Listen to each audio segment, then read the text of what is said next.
అమ్మాయి దాని వయసు ఎంత, నా వయసు ఎంత, అసలు ఇది సబబేనా అంటే ఏదో ఒకటి చెప్పి నువ్వు చేసుకుంటావా లేదా అని మొత్తం మీద అన్అఫిషియల్గా ఒక భార్యని అబ్రహాం జీవితంలో తీసుకొచ్చింది శారానే.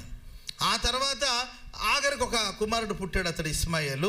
కొంతకాలం తర్వాత దేవుడు దర్శిస్తే శారా కూడా ఒక కుమారుడు పుట్టాడు, అతడు ఇస్సాకు. ఇది మనందరికీ తెలిసిన చరిత్ర. సరే, ఇస్సాకు ఇష్మాయేలు ఇద్దరు కలిసి ఆడుకుంటున్నప్పుడు ఒక చిన్న సమస్య ఏదో ఏర్పడింది.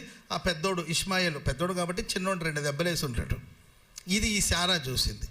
వాళ్ళిద్దరూ ఒకవేళ తల్లులు వేరైన తండ్రి ఒకడేగా, తండ్రి ఒకడే అయితే ఇద్దరు అన్నదమ్ముళ్ళు అవుతారు కదా. మరి అన్నదమ్ముళ్ళు పోట్లాడుకుంటూ ఉంటారా? అది చిన్నపిల్లలు గిన్నెల దగ్గర, గరిటెల దగ్గర, బొమ్మల దగ్గర పోట్లాడుకుంటుంటారు. ఏదో పోట్లాడారు. ఒక తల్లిగా పిలిచి ఎరా ఎందుకురా కొట్టావు అని నీవే 2 దెబ్బలై, లేదా రే మీరు అన్నదమ్ములు రా పోట్లాడుకోకూడదని చెప్పొచ్చు కదండి. తల్లి చెప్పలా. తమ్ముడిని